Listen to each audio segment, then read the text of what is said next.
Hey, thanks for joining me at Truth Unbound. Now, you've had this happen just as I have had this happen, and more times than we probably care to admit. You're going through a hard time, and somebody just out of the blue, they mean well, but they use those Christian cliches that are just, well, too cliched. You know, like when they tell you, well, remember, God helps those who help themselves. Or, you know, God tells us that everything works together for good. Or one that's super popular and happens a lot. You know what God says, right? That everything happens for a reason. But do they? Is it always that? Anyway, let's find out here at Truth Unbound what God's truth is really about what these phrases, these cliches say. Let's jump in.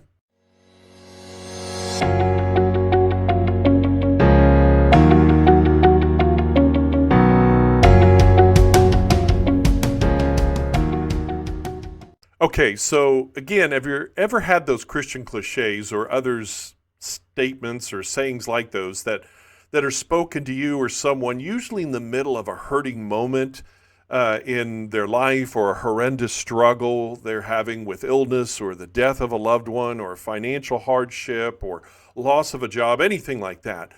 And I have, and likely you have too, had someone step up with the best of intentions, solid people usually. And they mean well, but why do they often seem, these phrases, these cliches, seem to rub us the wrong way? And are they even true? Well, I know this is a little sensitive to some because they're accustomed to doing this, but sometimes we need to step back and and look at what we're saying and what we're doing, especially when we're trying to interject that that's what God is saying to the situation.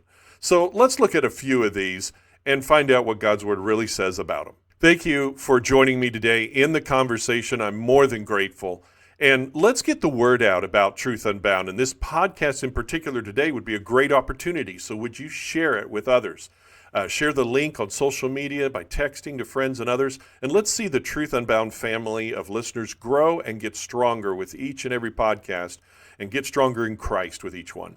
If you would hit the like button, and then if you're watching this on YouTube, you can hit the subscribe button and hit all notifications. And then if you're listening to the audio-only podcast, just follow us, if you will, and share it as well. And so today we're going to jump right in on this, okay? And let's figure out what's going on with these Christian cliches. A few years ago, John Acuff, who is a Christian motivational speaker and author, and in one teen Bible study he did for Life Church, he did one called Jesus Jukes, okay?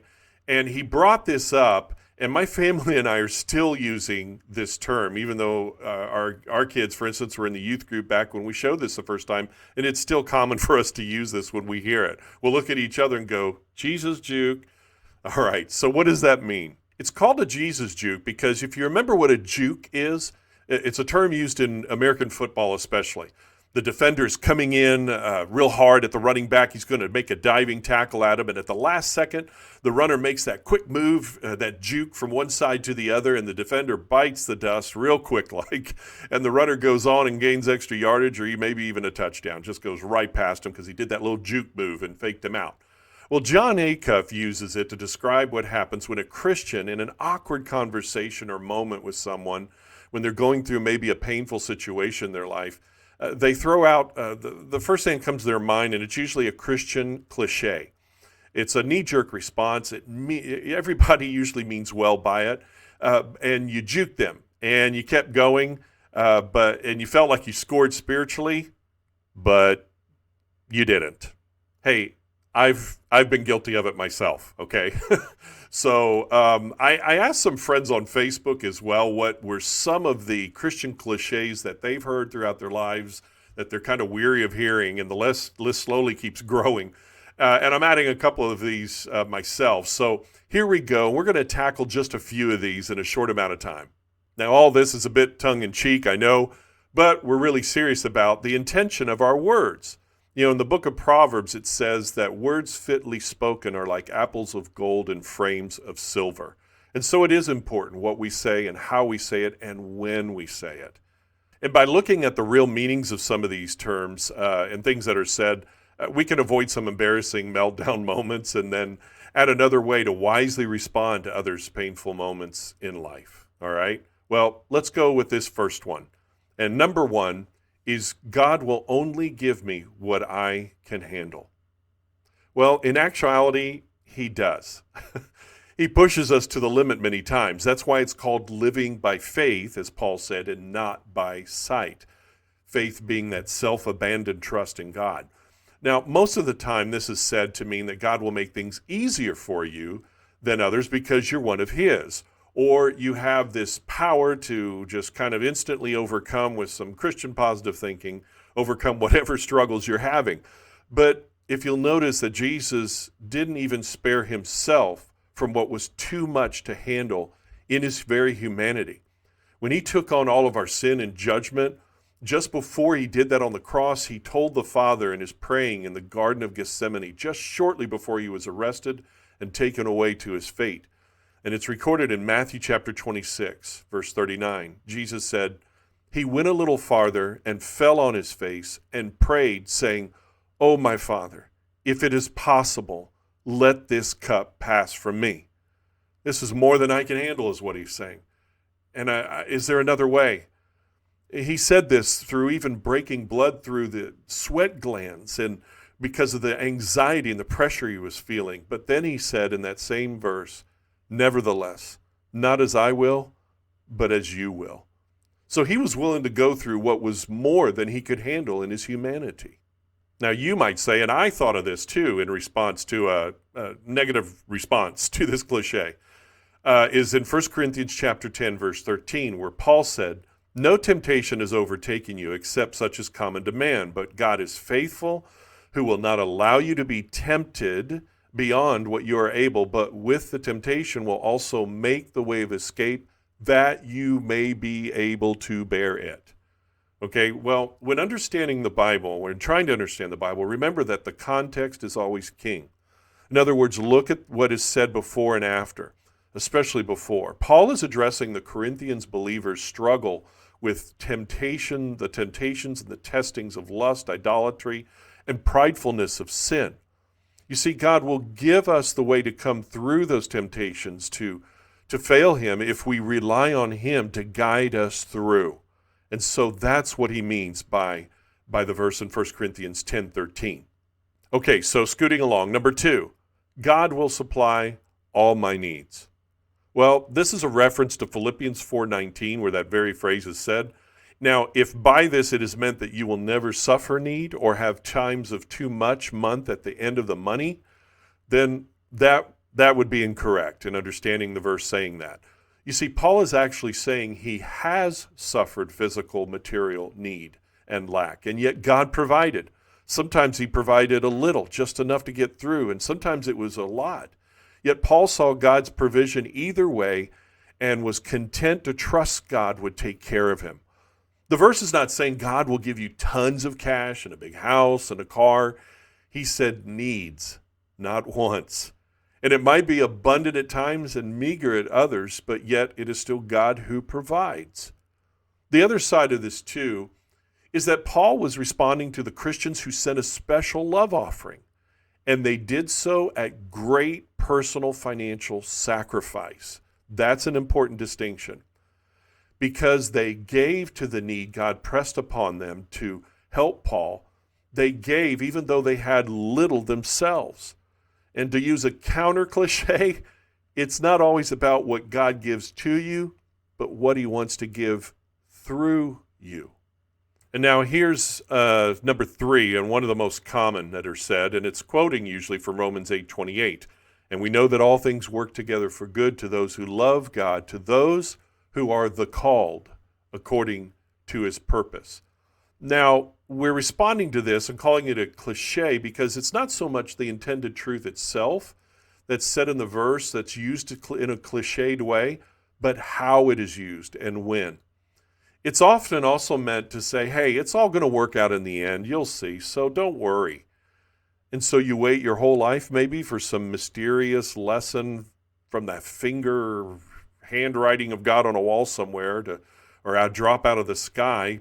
suddenly, and poof, there's the answer to what you just went through that was so horrible. But that indeed is not what God's trying to say here in this verse. The point in the context here is that God is sovereign and he's in control of all circumstance.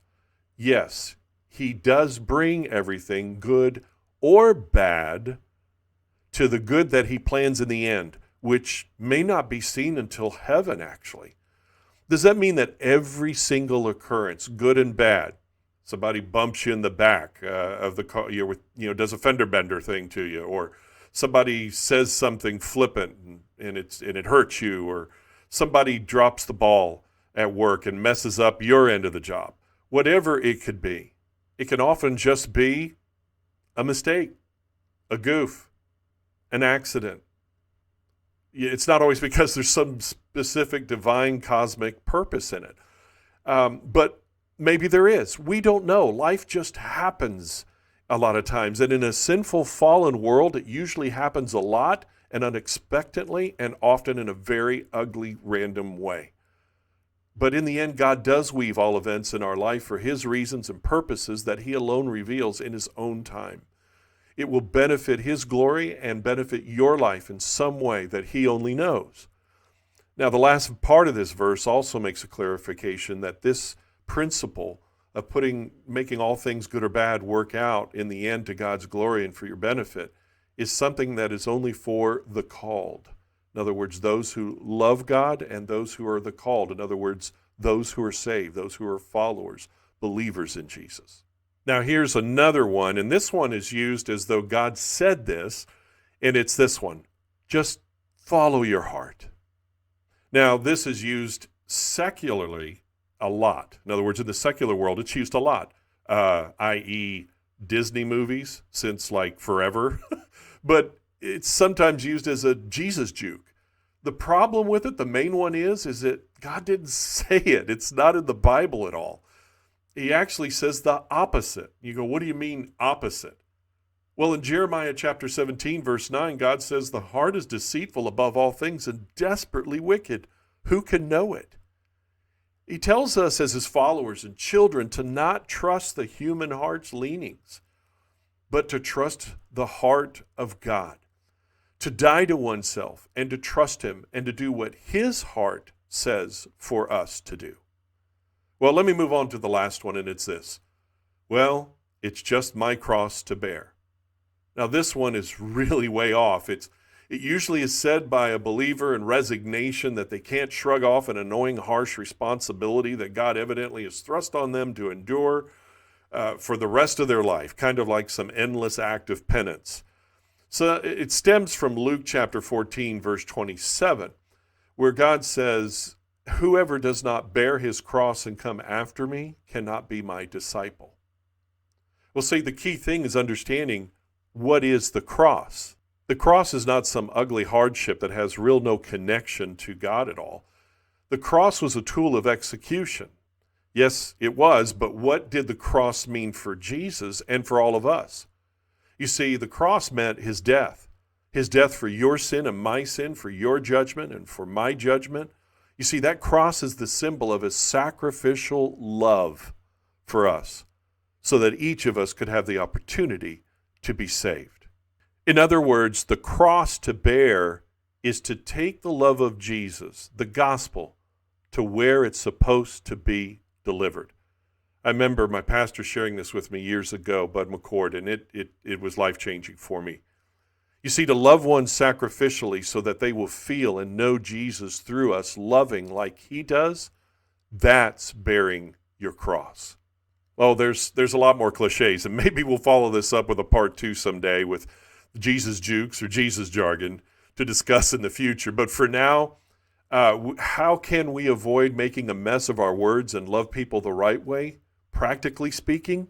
Well, here's some tips. We don't always have to say something at all.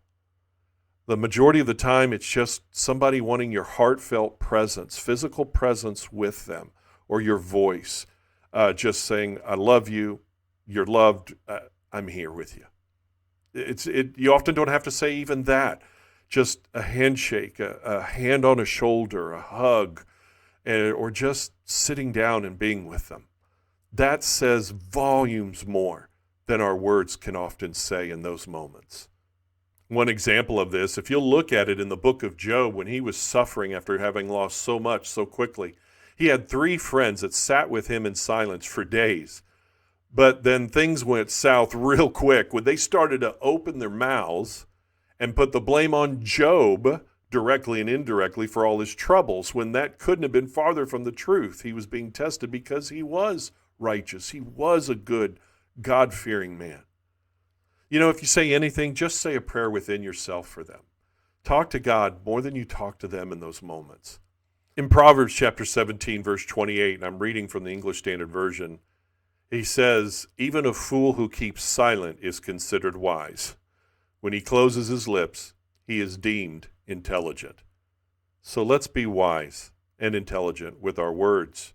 I hope that this was practical and helpful, especially in those awkward moments, to be wise and loving with our words, the timing of them, without resorting to repeating a phrase that we may not really understand, and we may do more harm than good with saying it.